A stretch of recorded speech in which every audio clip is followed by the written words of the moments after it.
ఆరోగ్య కార్డులు లేవు, కనీసం హెల్త్ కార్డులు లేవు. ఏమన్నా జబ్బు వచ్చిందంటే డబ్బట్టుకి చేయించుకోవాలి. ఈ అప్పులే ఈ జీతాలు లేకే చెయ్యాలా, లేకపోతే అప్పు చేసే తినాలా, ఏం చెయ్యాలో అర్థం లేని పరిస్థితి.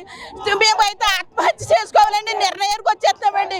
మీరు ఏదోటి ఈ రోజు తేల్చకపోతే స్టాఫ్ నర్సులు చాలా మంది ఆత్మహత్య చేసి మేము మా పుణ్యం కట్టుకుంటారండి. మమ్మల్ని రెగ్యులర్ చేసి మాకు జీతాలు ఇచ్చి మా కుటుంబాలను ఆదుకుని ఆరోగ్య కార్డులు ఇచ్చి మాకు హెల్త్ కార్డులు ఇచ్చి మమ్మల్ని ఆదుకుంటారని ఎంతో ఏడుపుతోటి మేము ఇక్కడ విన్నవించుకుంటామండి. కోనసీమ డిస్ట్రిక్ట్ పేకర్ బిఎస్సి నుంచి వచ్చామండి. రెగ్యులర్ చేయండి. ఎంతో మంది మమ్మల్ని ఇలాగే ఏడిపిస్తున్నారండి. మేము ఎంత ఏ బాధతో ఉన్నామో మేము పైకి చెప్పుకోవాలని బాధతో ఉన్నామండి. కనీసం అడుక్కుని తినలేము, కష్టపడి పని చేయలేము. ఉద్యోగాలు మాత్రం 12 గంటలు డ్యూటీలండి. తినక తాక మంచినీళ్ళు తాగి ఉద్యోగాలు చేస్తున్నామండి. అన్నం కూడా తింటాక లేక మంచినీళ్ళు తాగి అలాగే 3 రోజులు 4 రోజులు గడిచిన రోజులు ఉన్నాయండి. ఇలాంటి పరిస్థితుల్లో మమ్మల్ని ఆదుకోకపోతే ఇంకెవరు ఆదుకుంటారు సార్?